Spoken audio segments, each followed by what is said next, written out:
Hello दोस्तों, स्वागत है आप सभी का डाउटनेट लाइव पे एंड सभी को वेरी वेरी गुड इवनिंग। आज के लेक्चर में हम लोग बेटा जी स्टार्ट कर रहे हैं सेल ऑर्गेनेलिस फिर से। तो जो हमारा पार्ट बच गया था थोड़ा सा सेल ऑर्गेनेलिस का, ठीक है, उसको हम लोगों को कवर करना है। ठीक है भाई, चलिए जी। So I hope everyone is ready. चलिए, सो क्या क्या आज पढ़ना है देख लेते हैं, उसके बाद हम लोग आगे चलेंगे। सबसे पहले हम लोग सेल ऑर्गेनेलिस जो है उसको स्टार्ट कर चुके थे, ठीक है। एंड आप लोगों को हमें पढ़ाना स्टार्ट करना था कहाँ से? माइटोकॉन्ड्रिया से। तो माइटोकॉन्ड्रिया से बात हम करेंगे एंड उसके बाद सारी चीज़ें हम करेंगे, ठीक है। ओके ये क्लास स्टार्ट होने से पहले ही हमारे जो बच्चे हैं, ठीक है, वो पूछने लग जाते हैं कि सर बाइक कौन सी बता दीजिए। देखो बाइक नहीं है, वो गाड़ी है, ठीक है। मैंने कहा था ना कि आप लोगों को मैं स्टोरी बना के डाल दूंगा, ठीक है। तो मैं एक फ़ोटो भेज दूंगा, तुम लोगों को देख लेना। चलो, ठीक है। ओके, सो माइटोकॉन्ड्रिया से हम लोग सारी चीज़ें जो है स्टार्ट करने वाले हैं एंड उसके बाद फिर हम लोग आगे माइटोकॉन्ड्रिया के बारे में जानेंगे, ठीक है। अच्छे से माइटोकॉन्ड्रिया को पढ़ लेंगे। फिर उसके बाद यहाँ पे हमारा प्लास्टिड जो है उसके बारे में बात करेंगे, प्लास्टिड्स क्या होते हैं, ठीक है। क्लोरोप्लास्ट वगैरह इसके बारे में हम लोग जानेंगे। एंड क्लोरोप्लास्ट के ही साथ साथ इसके बाद की जो ऑर्गेनेलीज हैं, ठीक है, वो भी आप लोगों को क्या कहते हैं मैं एनसीईआरटी वगैरह से करवा दूंगा, क्योंकि क्लोरोप्लास्ट के बाद हमारा क्या कहते हैं वैक्यूल्स वगैरह आएंगे, ठीक है। तो उन सारी चीज़ों को भी हम डिस्कस करेंगे। तो चीज़ें जो है मोस्टली आज एनसीईआरटी से भी होंगी, तो आप लोग जो है एनसीईआरटी भी अपनी ओपन करके रखना, ठीक है, क्योंकि वहाँ से भी हम लोगों को बहुत सारी चीज़ें करनी है, ठीक है। So welcome to the again Doubtnut and बढ़ते हैं अपने आज के लेक्चर की तरफ। लेक्चर की तरफ बढ़ने से पहले यहाँ पे हमारा कुछ अनाउंसमेंट है, वो अनाउंसमेंट करते हैं, फिर उसके बाद हम आगे चलेंगे, ठीक है। यहाँ पे देख सकते हैं बेटा, क्लास 9th में आप लोगों का एक विजेता बैच जो है ये स्टार्ट हो रखा है। इस विजेता बैच में आप लोगों को कंप्लीट कोर्स जो है करवाया जाएगा। अच्छा, दूसरी बात, यहाँ पे टू टीचर एडवांटेज है, तो आप लोगों को बहुत ही ज़्यादा बेनिफिट्स मिलने वाले हैं टू टीचर एडवांटेज के, ठीक है। एक मिनट रुक जाइए, ठीक है। हाँ, अब टू टीचर एडवांटेज है तो जाहिर सी बात है कि भाई आप लोगों को एक टीचर जो है पढ़ाएगा और एक टीचर जो है आप लोगों के डाउट सॉल्व वगैरह करेंगे, ठीक है। तो अच्छे तरीके से आप लोग पढ़ाई कर सकते हैं, अपनी कोई दिक्कत वाली बात होगी नहीं, है ना। एंड वीडियो सॉल्यूशंस भी आप लोगों को यहाँ पे मिलेंगे। आप लोगों को यहाँ पे एनसीईआरटी के प्रीवियस ईयर क्वेश्चंस के और रेफरेंस बुक्स के हर एक चीज़ के वीडियो सॉल्यूशंस मिलने वाले हैं। सो आप बेहतरीन तरीके से अपनी तैयारी जो है कर सकते हैं। इस नंबर पे आप लोगों को कॉल करके जो भी इन्फॉर्मेशन चाहिए मिल जाएगी आप लोगों को, ठीक है, आप लोग ले सकते हैं। जल्दी से आपकी स्क्रीन पे जाएगा एक पोल, उस पोल का आंसर कर दीजिए, फिर हम लोग आगे चलते हैं। चलो जी, चलो चलो चलो, पोल का आंसर करो, फिर हम लोग आगे चलते हैं।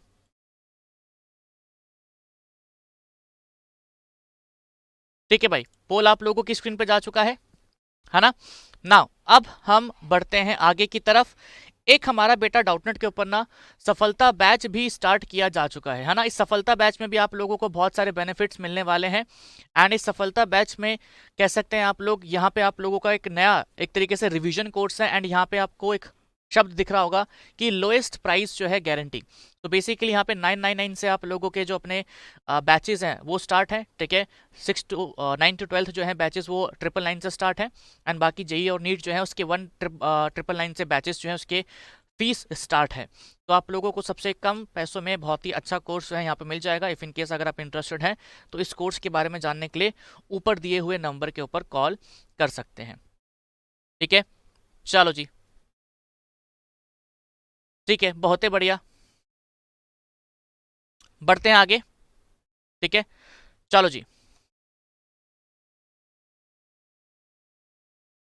ठीक है भाई, ओके। क्लास वगैरह क्या कहते हैं चल रही है हमारी अच्छे तरीके से, कोई दिक्कत तो नहीं है? क्लास वगैरह चल रही है? फ़ोन में नहीं चल रही क्लास? हाँ, तो क्या दिक्कत आ रही है? क्योंकि एक बच्चे कह रहे हैं क्लास नहीं चल रही है।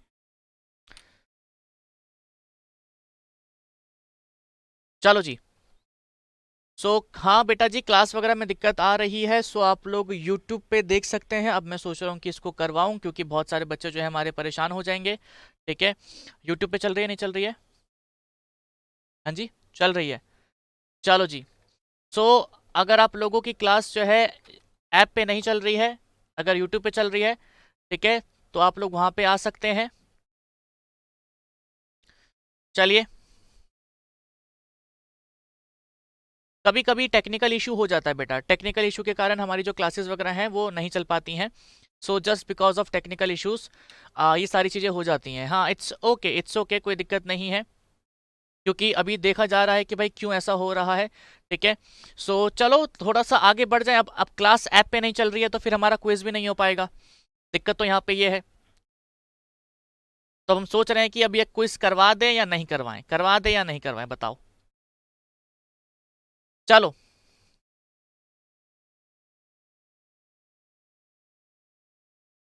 वैसे तो क्लास को चलना चाहिए यार, ऐसा मत करो यार, ऐसा तो दुख होता है कि जब क्लास नहीं चलती है तो। अभी भी दिक्कत आ रही है? हाँ जी आ रही है, दिक्कत आ रही है। चलिए, क्या हो गया? ठीक है, तो फिर बेटा यूट्यूब पे ही क्या कहते हैं आ जाओ। ठीक है, एंड यूट्यूब पे ही क्या कहते हैं अपनी क्लास वगैरह जो है वो देख लो। बाकी क्विज वगैरह तो फिर हम करवा सकते हैं, नहीं करवा सकते? चलो क्विज वगैरह हम ऐसे ही कर लेते हैं। अगर ऐप पे आप लोगों की क्लास चल रही है तो वहां पे सॉल्व कर देना, अगर नहीं चल रही है तो फिर यूट्यूब पे कमेंट सेक्शन में आप लोग आंसर दे देना। ठीक है, चलिए सो बढ़ते हैं आगे। एंड यहाँ पे आप लोगों का पहला क्वेश्चन जो है क्विज का वो देख सकते हैं आप लोगों के सामने, वो ये रहा कि in if exoosmosis continues in plant cell the cytoplasm would appear shrunken, this is called. ठीक है, सो यहाँ पे देखो, अगर एक्सोऑस्मोसिस होता है, ठीक है, अगर एक्सोऑस्मोसिस होता है तो क्या होगा बताओ? साइटोप्लाज्म जो है श्रिंक हो जाएगा। पहली बात तो बच्चे सोचेंगे सर एक्सोऑस्मोसिस क्या होता है, एंडोऑस्मोसिस क्या होता है, ये तो आपने बताया ही नहीं, तो इसको कैसे सॉल्व करें? तो सोचो थोड़ा सा, एक्सोऑस्मोसिस अगर हुआ तो साइटोप्लाज्म श्रंक हो जाएगा। यहाँ पे बोल भी रखा है, पूछा भी नहीं एक्सोऑस्मोसिस क्या है। चलो आगे चलते हैं। Which of the following statement is not correct, इसमें से कौन सी स्टेटमेंट इनकरेक्ट है? Protoplasm includes cell membrane, cytoplasm और nucleus. Lysosomes are suicidal bags. Smooth endoplasmic reticulum, rough endoplasmic reticulum synthesize proteins and lipids respectively. Chromoplasts are colored plastids present in flowers and fruits. ठीक है, तो आप लोगों को यहाँ पे कुछ और पढ़ने की जरूरत है ही नहीं, सिर्फ एक ही ऑप्शन की हेल्प से आप लोगों को सारा का सारा काम हो जाएगा, कुछ और देखने की जरूरत है ही नहीं यहाँ पे, है ना? चलो समय यहाँ पे हमारा हो चुका है, आते हैं पहले वाले क्वेश्चन की तरफ। देखो यार, हमारे ना दो शब्द होते हैं, एक होता है हमारा क्या, एंडोऑस्मोसिस। ठीक है, एक होता है हमारा एंडोऑस्मोसिस और एक होता है हमारा एक्सोऑस्मोसिस। एक्सो का मतलब होता है बाहर, एक्सो का मतलब होता है बाहर, एंडो का मतलब होता है अंदर। तो जब पानी सेल के बाहर आता है तो उसको हम कहते हैं एक्सोऑस्मोसिस, जब पानी सेल के अंदर जाता है तो उसको हम कहते हैं एंडोऑस्मोसिस। तो जब सेल के से पानी बाहर आएगा तो सेल जो है उसका साइटोप्लाज्म श्रिंक करेगा, प्लाज्मा मेम्ब्रेन वगैरह जो है श्रिंक करेगी। ठीक है, तो श्रिंक करेगी तो उस कारण क्या होगा, उस कारण ये होगा कि साइटोप्लाज्म जो है सेल वॉल से दूर हो जाएगा। और जब साइटोप्लाज्म सेल वॉल से दूर हो जाता है तो उस फिनोमेना को हम क्या कहते हैं, उस फिनोमेना को हम प्लाज्मोलाइसिस कहते हैं। यानी कि ऑप्शन नंबर सी यहाँ पे हो जाएगा हमारा करेक्ट चॉइस। ठीक है, ओके भाई, ऑप्शन नंबर सी यहाँ पे हो जाएगा हमारा करेक्ट चॉइस। अच्छा आगे बढ़ते हैं। अगला क्वेश्चन क्या था कि प्रोटोप्लाज्म के अंदर सेल मेम्ब्रेन आता है, साइटोप्लाज्म आता है, न्यूक्लियस आता है। तो आप कह सकते हैं कि हाँ यार प्रोटोप्लाज्म जो, वैसे तो देखो सेल मेम्ब्रेन को नहीं आना चाहिए था, ठीक है, क्योंकि ये स्टेटमेंट थोड़ा सा इनकरेक्ट है, बट सबसे ज्यादा इनकरेक्ट जो है ना स्टेटमेंट वो यहाँ पे ऑप्शन नंबर बी है। जो यहाँ पे ऑप्शन नंबर ए दे रखा है, दिस स्टेटमेंट इज समहाउ थोड़ा सा इनकरेक्ट, क्योंकि cell membrane is not a part of protoplasm. Protoplasm fluid content होता है सेल के अंदर, ठीक है, तो प्लाज्मा मेम्ब्रेन के जितना भी अंदर फ्लूइड होगा वो सारा का सारा प्रोटोप्लाज्म होता है। तो यहाँ पे हमें अगर देखा जाए तो वैसे तो ये स्टेटमेंट इनकरेक्ट नहीं करनी चाहिए थी, मतलब करेक्ट नहीं करनी चाहिए थी, बट अगेन इन्होंने नीचे क्या लिख दिया है कि स्मूथ एंडोप्लाज्मिक रेटिकुलम जो होते हैं ये बनाते हैं प्रोटीन्स एंड रफ बनाते हैं लिपिड्स, तो ये इनकरेक्ट है। ये तो मतलब एकदम बवाल हो गया है। इसके साथ तो थोड़ा हम डाइजेस्ट भी कर सकते हैं, इसको तो चलो मान भी सकते हैं कि चलो ठीक है यार, इट्स ओके, एडजस्टेबल है, क्योंकि साइटोप्लाज्म दे दिया, न्यूक्लियस दे दिया, ठीक है, साइटोप्लाज्म और न्यूक्लियस की वजह से मैं मान लेता हूँ, बट यहाँ पे जो कर दिया है ये बवाल है, ये हमें नहीं मानना है। ठीक है, so option number B second वाले क्वेश्चन का करेक्ट चॉइस है। अच्छा, क्रोमोप्लास्ट के बारे में वैसे तो हम लोग आगे पढ़ेंगे, ठीक है, अगर ये छुप रहा है तो उसको सामने दिखा देते हैं। हाँ, ये क्रोमोप्लास्ट के बारे में वैसे तो हम आगे पढ़ेंगे, बट पहले भी मैंने बता रखा है कि क्रोमोप्लास्ट जो होते हैं basically they are coloured plastids. अभी हम आज प्लास्टिड्स जो है पढ़ेंगे तो उसके अंदर आपको बता देंगे कि हमारे कलर्ड प्लास्टिड्स होते हैं। ओके, चलिए बढ़ते हैं अपनी दूसरी क्विज की तरफ देवी और सज्जनों। सो दूसरी क्विज जो है हमारी, उसका पहला सवाल जो है आप लोगों के सामने वो ये रहा। The cell wall lies outside plasma membrane, inside plasma membrane, outside cytoplasm, inside cytoplasm. Cell wall कहां प्रेजेंट होती है? चलिए, कुछ बच्चे कहेंगे सर दीवार तो हमने अपने दिलों के चारों तरफ बना ली है, सेल वॉल का तो क्या ही छोड़ो। बट आंसर आंसर है, पढ़ाई पढ़ाई है, जवाब तो देना पड़ेगा।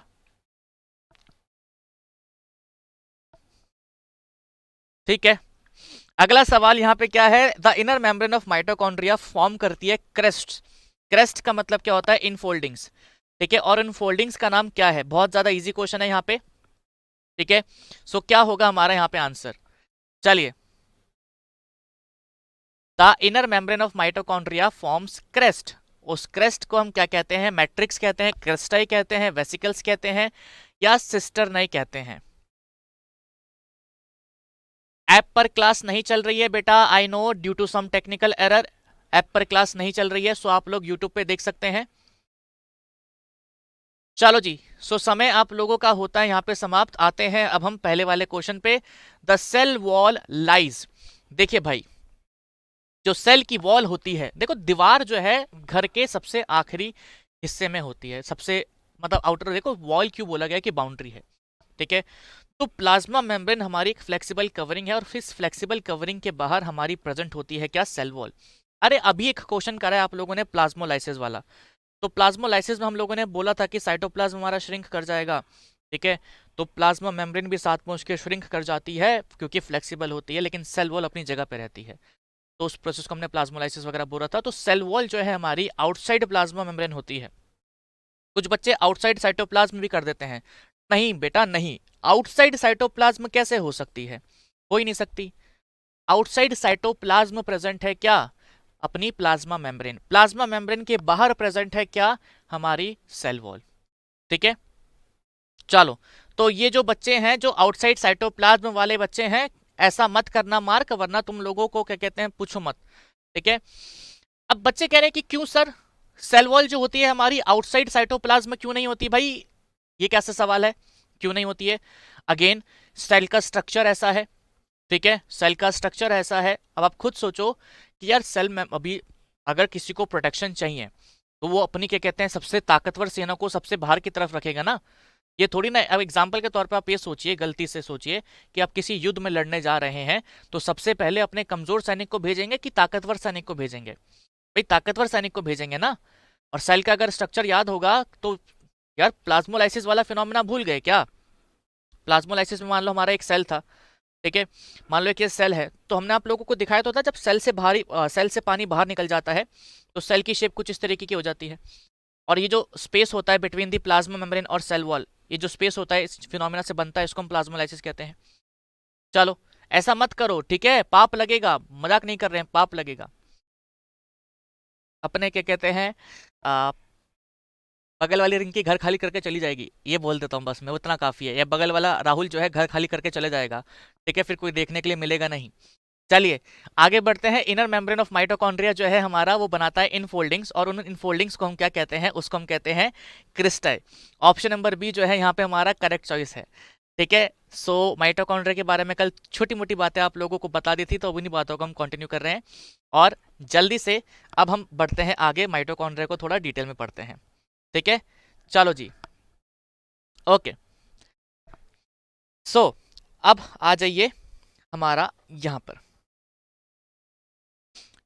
ठीक है भाई, कल बच्चों ने बताया था कि भाई माइटोकॉन्ड्रिया जो होता है इसको powerhouse of the cell कहते हैं। हमने मान लिया आपकी बात, हमने आपकी बात मान ली। ठीक है, दूसरी बात आप लोग हमने बताया था फिर आपको कि भाई इसको हम कहते हैं, इसके पास दो मेम्ब्रेन प्रेजेंट होती हैं। ठीक है, तो मैं ना एक बहुत ज़रूरी चीज़ आप लोगों के लिए लिखने चाह रहा हूँ। ठीक है, उस चीज़ का हमेशा ध्यान रखेंगे। अगर आप क्या कहते हैं कुछ भी हो जाए, कहीं पे भी चले जाएं, इसको नहीं भूलना है। ठीक है, चलो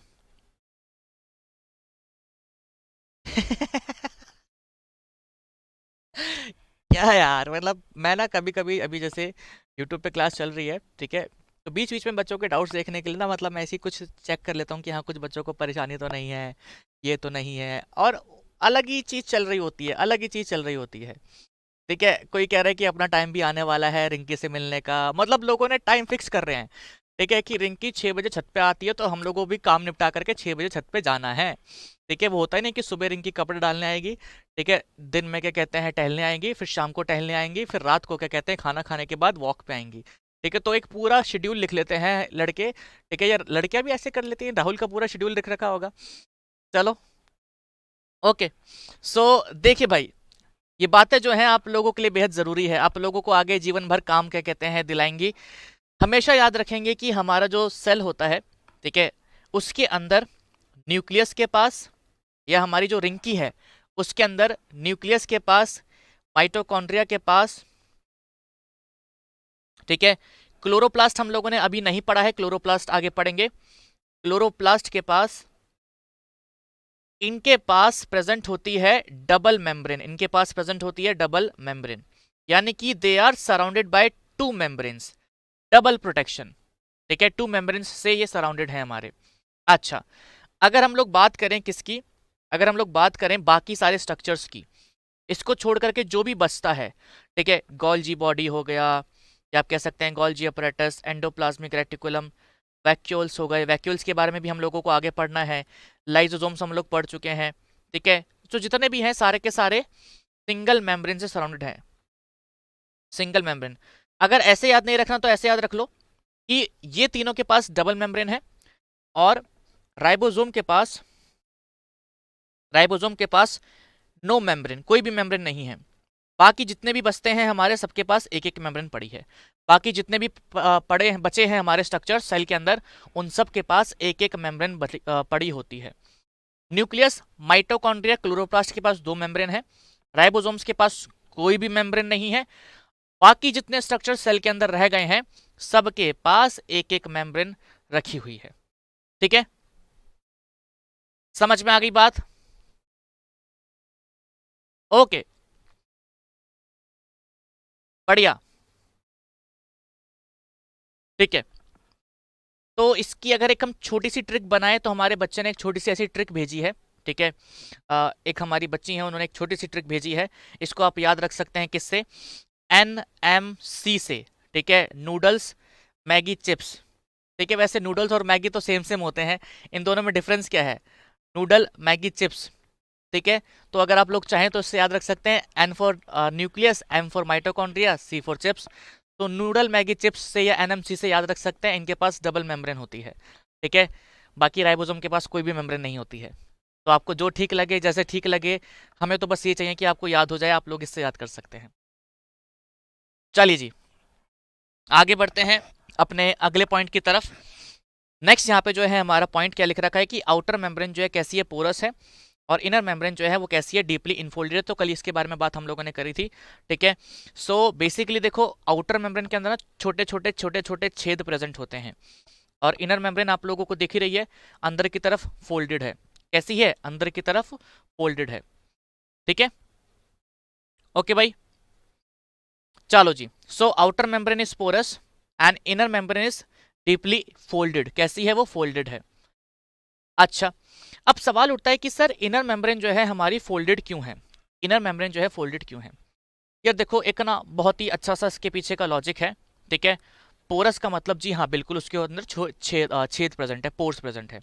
अब सवाल उठता है कि सर इनर मेम्ब्रेन जो है फोल्डेड क्यों होती है, क्यों मतलब एकदम सर्कुलर से क्यों नहीं होती है। अगर मेम्ब्रेन को पड़ा होना है तो सिर्फ नॉर्मल सी भी तो प्रेजेंट हो सकती है, ऐसी भी तो पड़ी हो सकती है ना, ऐसे। ये इतना तामझाम क्यों, तो तामझाम क्यों है इसके बारे में जरा बात करते हैं। किसी को कोई आइडिया? वैसे मैंने जब ये लास्ट टाइम चैप्टर पढ़ाया था तो भी आप लोगों को बताया था कि इनर मेम्ब्रेन जो है हमारी पोरस क्यों होती है। किसी को कोई आइडिया है, बताओ, जल्दी बताओ। चलो देखते हैं कि क्या आप लोगों का जवाब आता है कि क्यों अपनी इनर इनर मेम्ब्रेन जो है क्यों अपनी फोल्डेड होती है। देख लेते हैं कि तुम लोगों को कितना याद रहता है। ठीक है, सामने वाले का समय जो है कि अगर अपनी जो रिंकी है वो कब आएंगी कब जाएंगी, ठीक है, कब उनका खाने का टाइम है, कब उनके सोने का टाइम है, वो सब कुछ याद रहता है। तो अब देख लेते हैं कि बायोलॉजी कितनी याद रहती है। ठीक है भाई, ओके, ठीक है। सो आप लोगों को उसका रीज़न जो है हम बता ही देते हैं।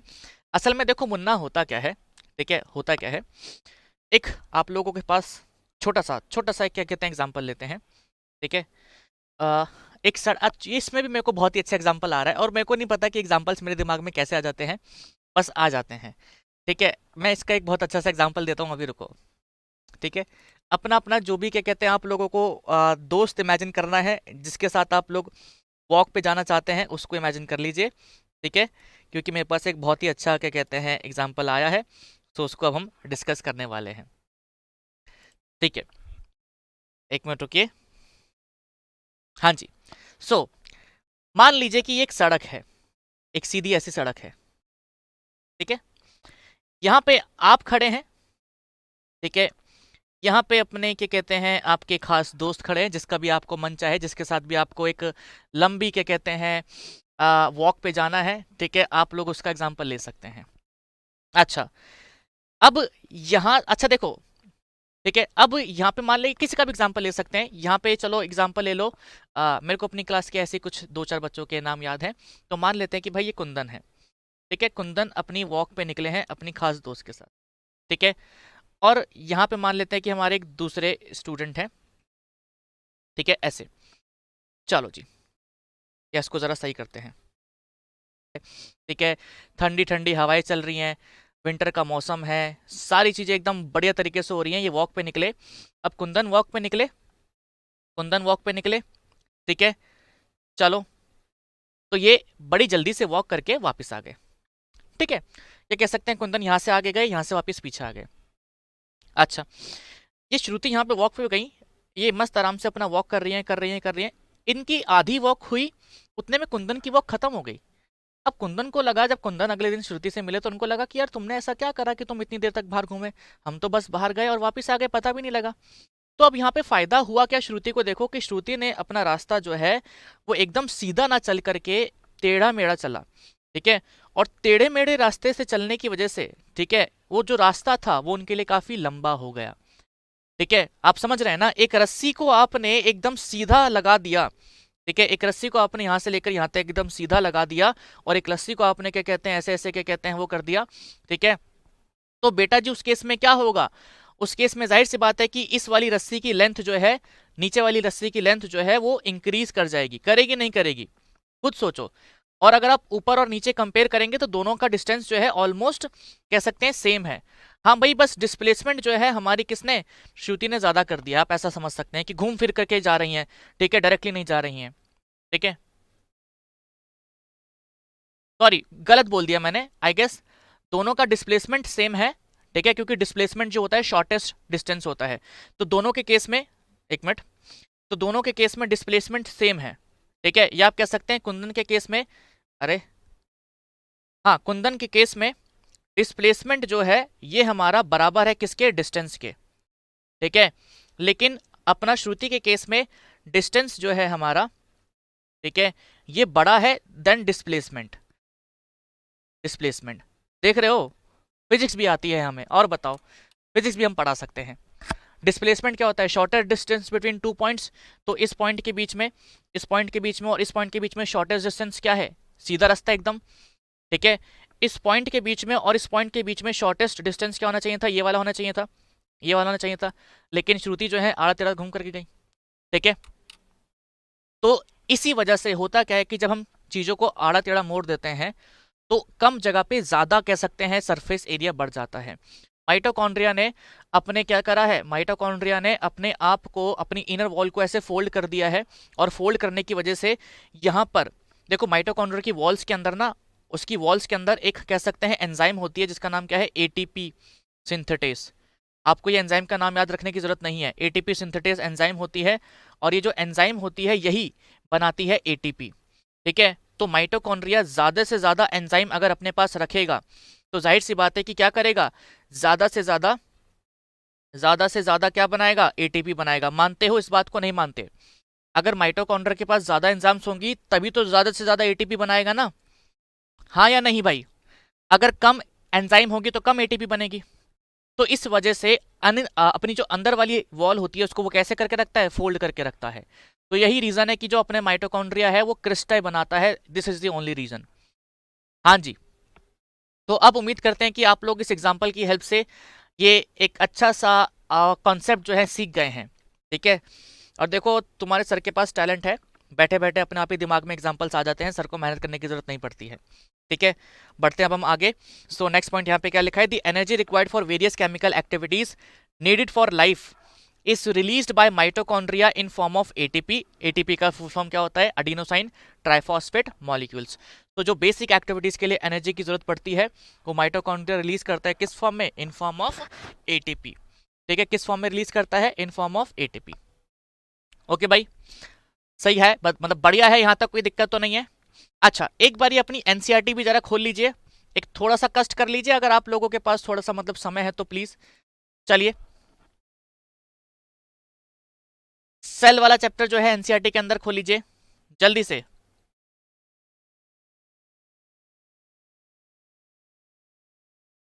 ठीक है,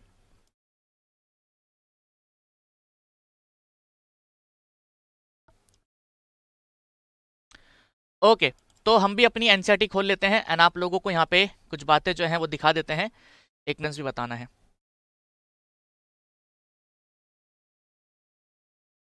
चलो जी, सो आप लोगों के सामने ये आई यहाँ पे हमारी एनसीईआरटी। ठीक है, चलिए अगर आप इसको देखते हैं तो यहाँ पे क्या लिखा हुआ है कि माइटोकॉन्ड्रिया जो होते हैं are known as powers of the cell. इसके पास दो कवरिंग होती है, आउटर और इनर वाली हो गई। देखो देखो, वाइल इनर मेम्ब्रेन जो होती है is deeply infolded. Inner membrane जो है फोल्डेड है, क्यों फोल्डेड है, दीज फोल्ड्स इंक्रीज करते हैं surface area for ATP generating chemical reactions.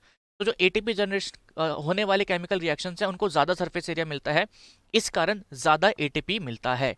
The energy needed for chemical various chemical reactions release in form of ATP. ठीक है, एंड बेटा जी एटीपी जो होता है उसको एनर्जी करेंसी ऑफ सेल कहते हैं। क्यों कहते हैं, क्योंकि सेल के अंदर जितनी भी, ठीक है, सेल के अंदर जितनी भी चीजें होती हैं, या जैसे कि हमारे जो इंडिया है, इंडिया के अंदर आप लोगों को कोई भी काम करवाना है तो आप लोग पैसा दे करके काम करवा सकते हैं।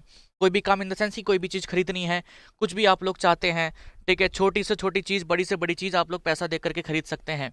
उसी तरीके से सेल के अंदर एटीपी को यूज़ करके हर एक काम किया जा सकता है। ओके, चलो जी। अच्छा, एक बहुत इंपॉर्टेंट पॉइंट, ठीक है, एक बहुत ही इंपॉर्टेंट पॉइंट वो इस वाले पैराग्राफ में है, इसको याद रखना। माइटोकॉन्ड्रिया एक स्ट्रेंज ऑर्गेनेली है। ठीक है, इनके पास खुद का डीएनए होता है और खुद का राइबोसोम्स होता है। तो ये अपनी कुछ प्रोटीन्स जो हैं खुद से बना सकते हैं, अपनी कुछ प्रोटीन्स जो हैं खुद से बना सकते हैं। ठीक है, बहुत इंपॉर्टेंट पॉइंट है, मैंने यहां पे लिखा भी हुआ है अपनी पीपीटी के अंदर। यहां पे आप लोग देख सकते हैं कि माइटोकॉन्ड्रिया जो होते हैं they are semi autonomous organelle. Semi autonomous यानी कि सेमी ऑटोमेटिक, इनके पास अपना डीएनए होता है। अच्छा, एक बात और, जो माइटोकॉन्ड्रिया के अंदर डीएनए होता है ना, ठीक है, वो कैसा होता है, वो गोल सा होता है, गोल सा। ठीक है, न्यूक्लियस के अंदर कैसा था, न्यूक्लियस के अंदर था थ्रेड लाइक, न्यूक्लियस के अंदर था थ्रेड लाइक, लेकिन माइटोकॉन्ड्रिया के अंदर जो डीएनए होता है वो कैसा होता है, गोल सा होता है, ऐसा गोल, गोल सा। ठीक है, इसके पास खुद का डीएनए है, इसके पास राइबोसोम है। आज राइबोसोम कौन से होंगे माइटोकॉन्ड्रिया के अंदर, जल्दी बताओ, बिना टाइम वेस्ट करे ये बताओ, माइटोकॉन्ड्रिया के अंदर राइबोसोम कौन सा होगा, जल्दी चलो।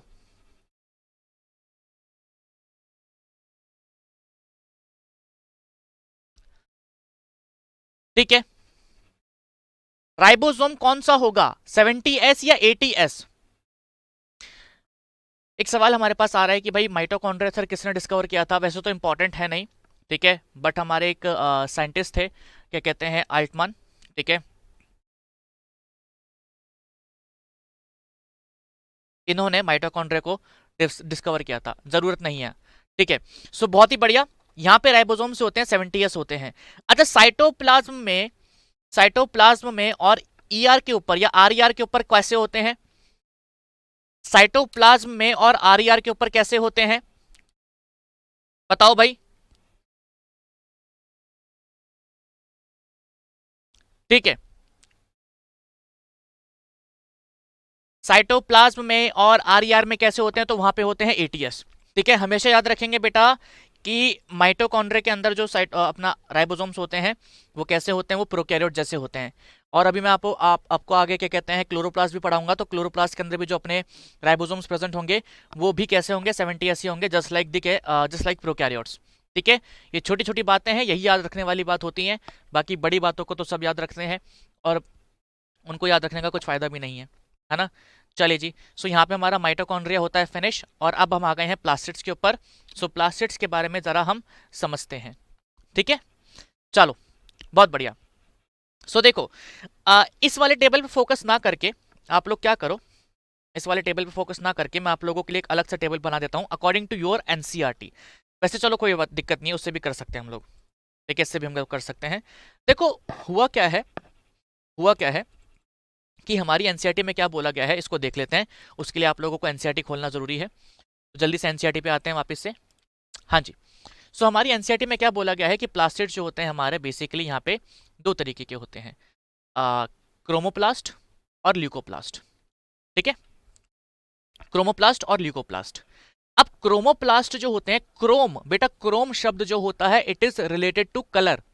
ठीक है, जैसे कि अगर मैं अभी बोलूं क्या कहते हैं कॉफी, तो आप लोगों के दिमाग में याद आएगा कि अच्छा ठीक है उनके साथ पीने जाते थे।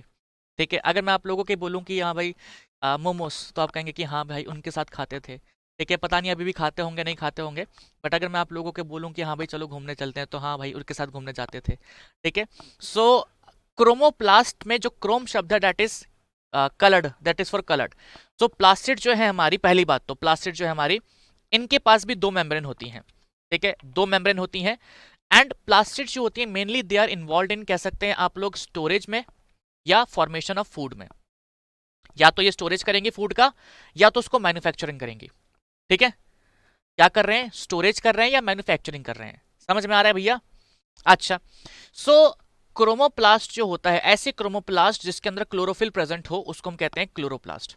अब यहां पे ये थोड़ी सी गड़बड़ कर दी है। गड़बड़ क्या कर दी है, क्योंकि मैं आपको, चलो अभी तो मैं इसके अकॉर्डिंग आप लोगों को पढ़ा देता हूं, क्योंकि आपके एग्जाम्स में आंसर्स भी आप लोगों को, ठीक है, इसी के अकॉर्डिंग करने हैं। ठीक है, आपको आंसर्स भी इसी के अकॉर्डिंग मार्क करने हैं, तो मैं अभी आपको एनसीईआरटी के अकॉर्डिंग भी पढ़ा देता हूं। लेकिन जब आप लोग हायर क्लासेस में चले जाएंगे तो वहां पे क्रोमोप्लास्ट और क्लोरोप्लास्ट को अलग अलग उसमें पढ़ते हैं हम लोग।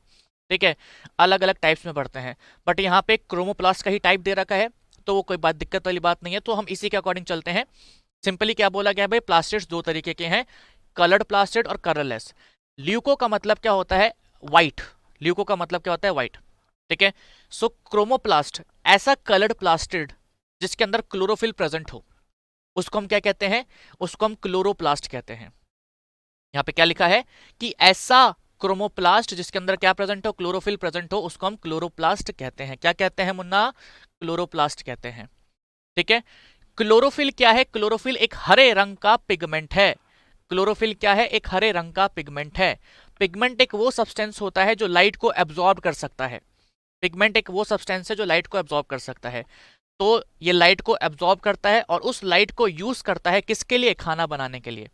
ठीक है, जो सन से लाइट आ रही है, क्लोरोफिल उसको यूज करता है, और फिर बाद में जो क्लोरोप्लास्ट के अंदर बाकी के सारे स्ट्रक्चर्स हैं, बाकी की सारी एंजाइम्स हैं, ये उस लाइट को यूज करके जो खाना बनाने का काम होता है वो सारा काम करते हैं। ओके, आप लोगों ने छोटी क्लास में पढ़ा होगा कि क्लोरोप्लास्ट जो होते हैं वो फोटोसिंथेसिस करवाते हैं। फोटोसिंथेसिस क्या होता है, the process by which green plants make their own food. अपना खुद से खाना बना लेते हैं तो उसको हम फोटोसिंथेसिस कहते हैं। ठीक है, कुछ लोग सोच रहे होंगे हम तो रोज खुद से मैगी बना रहे हैं और हमें तो कोई नहीं बोलता कि हम फोटोसिंथेसिस करते हैं। ठीक है, बल्कि हमने तो बगल वाले रिंक को भी खाना बना करके खिला दिया, हमें तो आज तक किसी ने नहीं बोला कि हम फोटोसिंथेसिस कर रहे हैं। भैया आप लोगों को यहाँ पे खाना असल में रॉ मटेरियल में मिल रहा है, और आप उसके अंदर मसाले डाल डूल करके जो भी अपना काम कर कुरा करके सब्जी बना रहे हैं। ठीक है, असल में प्लांट्स जो होते हैं हमारे वो खुद से अपना सब्जियां भी, जो फ्रूट आपको वेजिटेबल्स एंड फ्रूट्स मिलती हैं, वो भी खुद से बनाते हैं। ठीक है, चलो जी, सो अब आगे बढ़ते हैं।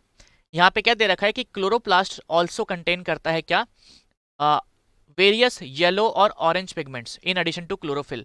ठीक है, तो यहाँ पे इन लोगों ने ऐसे बोल दिया है कि हाँ भाई क्लोरोप्लास्ट के अंदर आप लोगों को येलो कलर के और ऑरेंज कलर के पिगमेंट्स भी देखने को मिलेंगे, बट हाँ इनके बारे में इन्होंने बात करी नहीं है। ठीक है, so it's okay, leave it. आप लोगों को बस यहीं पे याद रखना है कि क्लोरोप्लास्ट के अंदर ग्रीन कलर का एक पिगमेंट होता है जिसको हम कहते हैं क्लोरोफिल, और वो जो क्लोरोफिल होता है वो फोटोसिंथेसिस में हेल्प करता है। ठीक है, सॉर्टेड है। ल्यूकोप्लास्ट हमारे कैसे होते हैं? कलरलेस, कोई भी पिगमेंट नहीं होता है, कोई भी पिगमेंट नहीं होता है, बिल्कुल खाली। अच्छा, फिर इनका काम क्या होता है? इनका काम होता है खाने को स्टोर करना, स्टार्च को, ऑयल्स को, प्रोटीन्स को स्टोर करना। ठीक है, क्या करना? स्टार्च को, प्रोटीन्स को, ऑयल्स को स्टोर करना। जैसे कि आप लोगों के सामने यहाँ पे हम दिखा रहे हैं कुछ डिफरेंट टाइप ऑफ ल्यूकोप्लास्ट। सो अगर आप यहाँ पे नीचे देखेंगे, सबसे पहला जो है यहाँ पे हमारा वो क्या है? अमाइलोप्लास्ट। ठीक है, अमाइलोप्लास्ट जो है बेटा जी ये स्टोर करता है स्टार्च को।